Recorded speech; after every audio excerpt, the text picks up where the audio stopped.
Welcome to a new episode from English Plus Podcast. Today we will talk about vocabulary that we can use to describe people's personality. And we have a lot of words, and that's why we're going to have two episodes about personality. This is going to be the first part, and we will talk about the second part in a later episode. But now, without further ado, let's talk about some words we can use to describe people's personality. Let's start about describing the intellectual ability of people. Now, here we can talk about people who have lots of ability. We can talk about people who don't have a lot of ability. And remember, we're talking about the intellectual ability.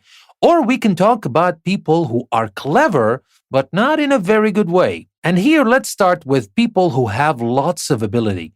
It's not just one word. Maybe some words come to mind immediately when we talk about lots of intellectual ability, like the word intelligent, for example. But that's not everything. We have other words too. We can say bright, clever, sharp, shrewd, able, gifted, talented, brainy. All these words can be used to describe people who have a lot of intellectual ability, who are smart, who are intelligent, sharp, shrewd. All of these can be used to describe people with lots of intellectual ability. Now, what about the opposite? What if you want to describe people who don't have a lot of intellectual ability and maybe lacking some intellectual ability? Now, the first word that comes to mind might be stupid, of course, but we have also other words we can use to describe people who are lacking the intellectual ability. And I'm mentioning them with a heavy heart because I hate to use them to describe anybody. But since we talked about words for people who have lots of intellectual ability, I guess I have to mention these words as well. So, as we said, stupid might be the most famous word, but we also have other words like foolish, simple, silly, brainless, daft, dumb, dim, and thick. But the interesting part is when we talk about people who have a lot of ability, who are clever, but in a negative way. And how is that? Because these people use their intelligence to deceive other people. So, of course, they are clever, but they're not clever in an intelligent way. They're not using their intelligence to serve people. Quite the contrary. They're using their intelligence to deceive people. And to describe people like that, we can use words like cunning, crafty, or sly. So cunning, crafty, or sly. So that was about the intellectual ability. Now let's move on to talk about the attitudes toward life. When we talk about people's attitudes towards life, and that is part of their personality, of course. Let's start with pessimistic and optimistic, which are the opposite, obviously. Now, if I say John is pessimistic while Sarah is optimistic, what do I mean by that? John is pessimistic. He always expects the worst to happen. But Sarah is just the opposite. She looks on the bright side. She always expects good thing will happen. So that is pessimistic. That's the negative part. And optimistic is just the opposite of that. Now, what about extroverted and introverted? Now, let's take a look at this example. It is strange that one of the twins is so extroverted while the other is so introverted. Ben loves being the focus of attention while Jake prefers to be alone with his thoughts. So who do you think is the extroverted and who do you think is the introverted? Now, obviously, Ben, who loves being the focus of attention, he loves being with people, he loves the attention that comes his way from people, and that is what we call an extroverted person. While Jake, his brother, prefers to be alone with his thoughts, and that is an introverted person. And doesn't mean that he has any kind of problems, no. But here we're talking about a person who doesn't enjoy social life so much, not because he hates society, he's not a sociopath, but this person enjoys being on his own or on her own more than being with other people. So that was extroverted and introverted. Let's talk about tense and relaxed. So I can say, for example, I feel very tense after a very busy day at work, but after a hot bath, I'll soon feel relaxed. So here we're talking about obviously tense because you're stressed out, you have a very busy day at work, so after that you are stressed, you are tense. But then you come home, you take a bath, or you take a shower, obviously, whatever you're used to, and then you feel relaxed. You feel at ease. So that is also tense and relaxed. But we can use these words to talk about how people are usually like. Some people are usually tense for no good reason, and some people are relaxed even when there are problems and other people are just freaking out. They are relaxed. So you can use them as well to describe people's personality. And what about sensible and down to earth? Now, here, for example, Eva is very sensible. What does that mean? She'd never do anything stupid. In other words, she's very practical and down to earth. Now, a sensible person, I want you to pay attention. This is different from sensitive. Sensible is a reasonable person, is a person who thinks about the things he or she will do and does things without being rash. He is not foolish. He thinks before he acts, or she thinks before she acts. And that's what she does. We said she'd never do anything stupid. And in other words, she's very practical and down to earth, realistic person. And now, because I told you sensible is different from sensitive, so what is sensitive? If I say, for example, Roberto is very sensitive, what does that mean? Does it have to do with thinking before acting? No. Here, he gets very upset if he feels people are criticizing him. He is touched by other people. He is touched by things he sees. A person who is sensitive is a person who easily shows his or her emotions and is easily affected by other things or other people. That is a sensitive person. It's not always a bad thing, of course, but maybe once in a while you would want to show poker face in front of some people. You don't want to show them how sensitive you are because they may use that against you. Anyway, that was sensitive. Now let's move on to talk about attitudes of people towards other people. Now, what about people who enjoy other people's company? What do we call these people? What are the adjectives that we can use to describe their personality? Well, we can say sociable or gregarious. Gregarious is even more than sociable. What about people who tend to disagree with others for good or for no good reasons? We call these people quarrelsome people or argumentative people. So quarrelsome or argumentative to describe people who disagree with others all the time. What about people who take pleasure in others' pain, which is a very bad thing, of course. These people are cruel or sadistic. Sadistic is even more than cruel.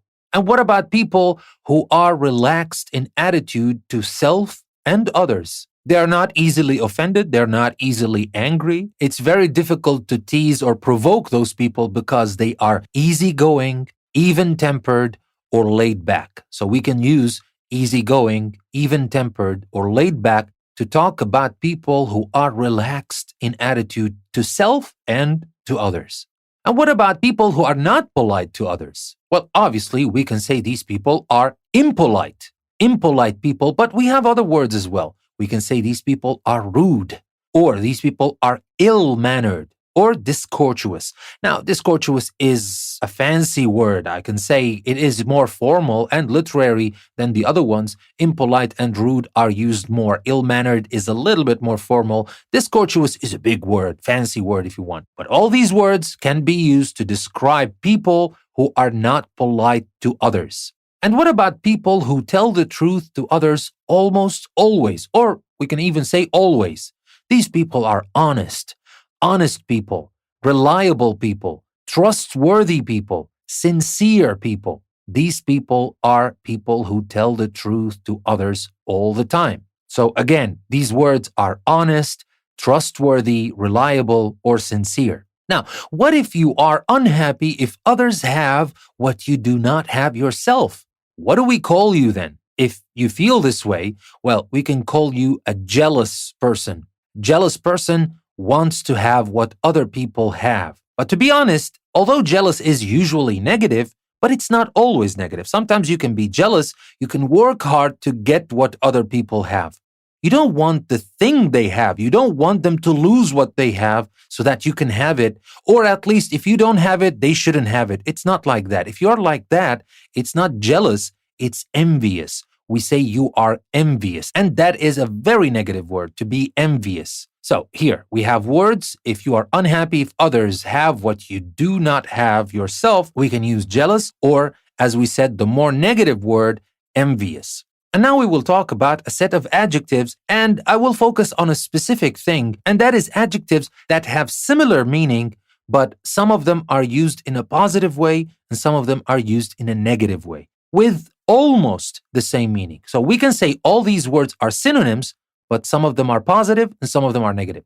Let's start with determined. A determined person is a person who does everything he can or she can to get what they want, and nothing makes them give up. If they want something, they get it. They are determined. Now, that's a very good thing, obviously, and it's a positive adjective. But what if you are wrong? What if you want to do something and it is wrong and you've got everything around you to prove that you are wrong, but no, you still want to do it? Well, that's not a very good thing. Then you are obstinate, stubborn, or even pig-headed. So here, that is a negative thing. Determined is a synonym of obstinate, stubborn, and pig-headed, but obstinate, stubborn, and pig-headed are negative words, while determined is a positive word. Now, let's move on to talk about another thing. What if you save money because you value money and you don't just want to waste your money, especially on things you don't need? So then we can call you thrifty or economical. Thrifty and economical are good words, are good adjectives, positive adjectives. But if you do that too much and you get to the point where you don't want to pay any money for anything at all, well, that's not a good thing. And at that point, we can't call you thrifty or economical anymore.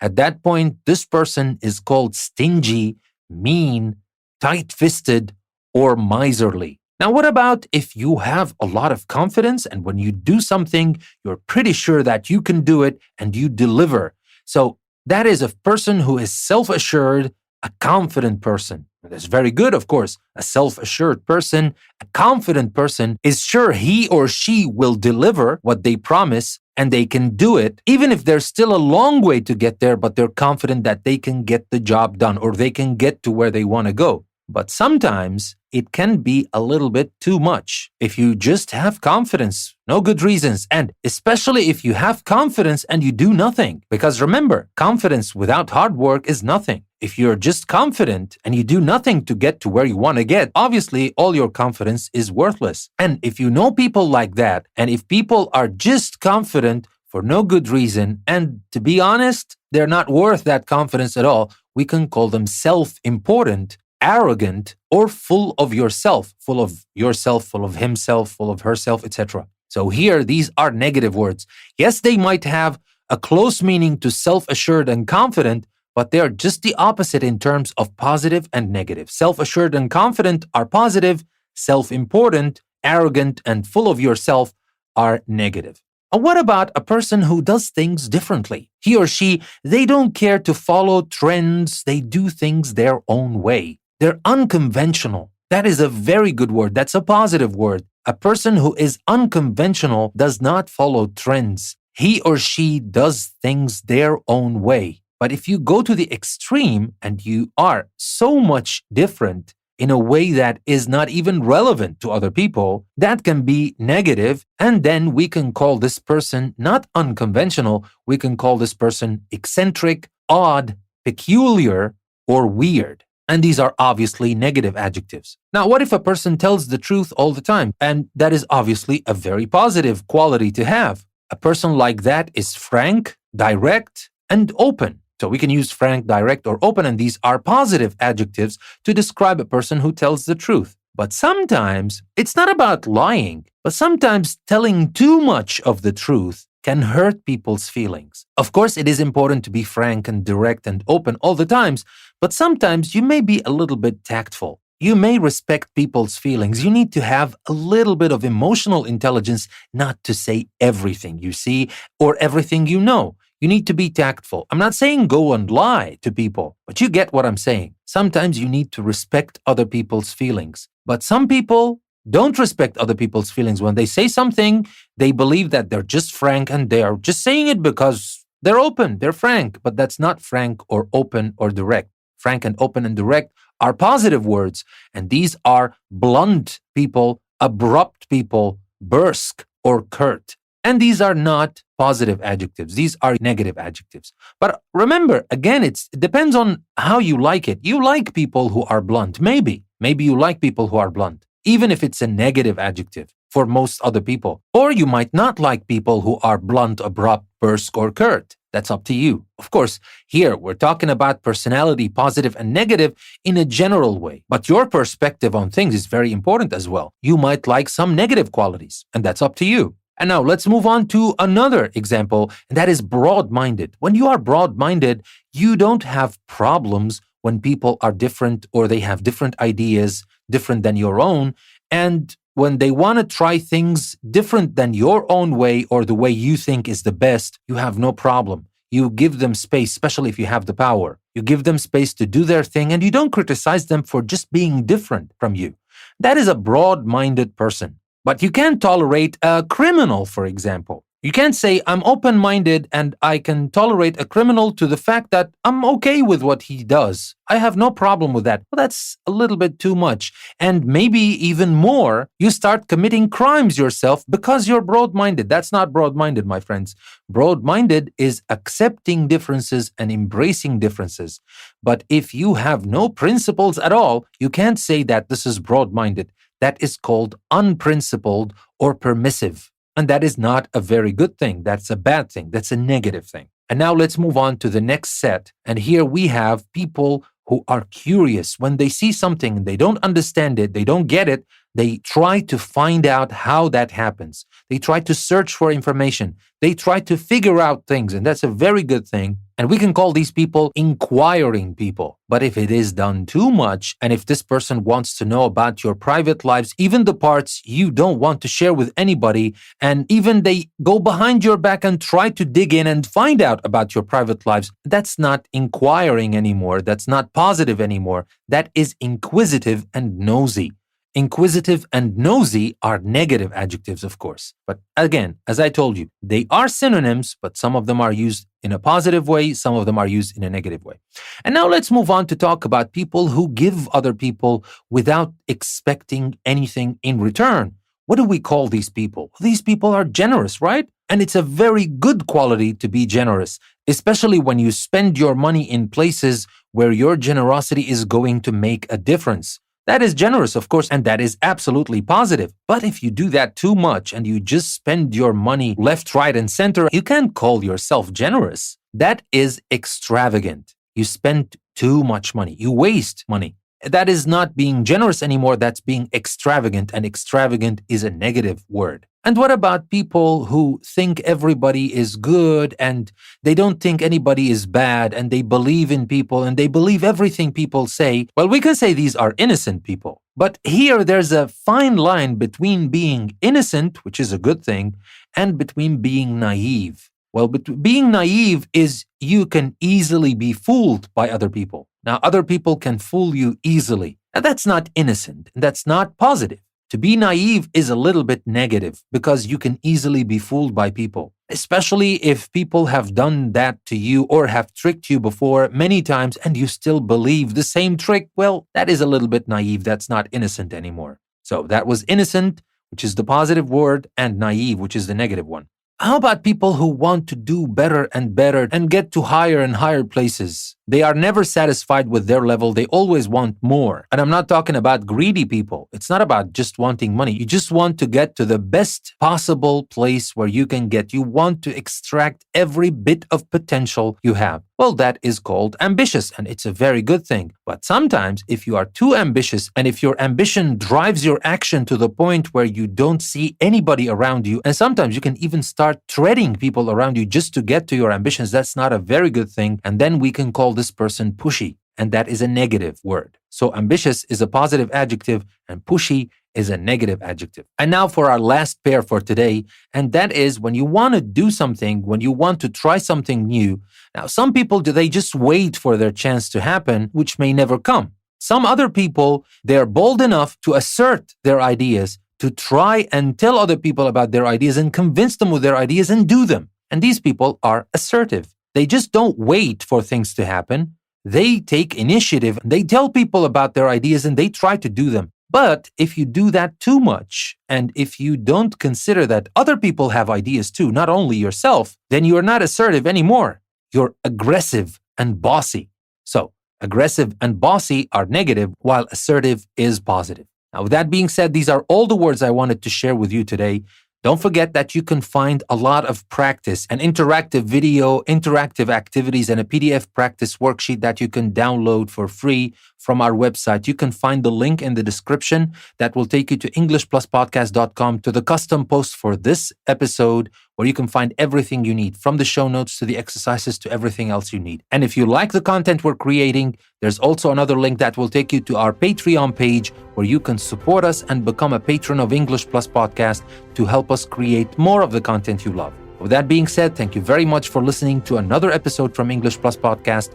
This is your host, Danny. I will see you next time.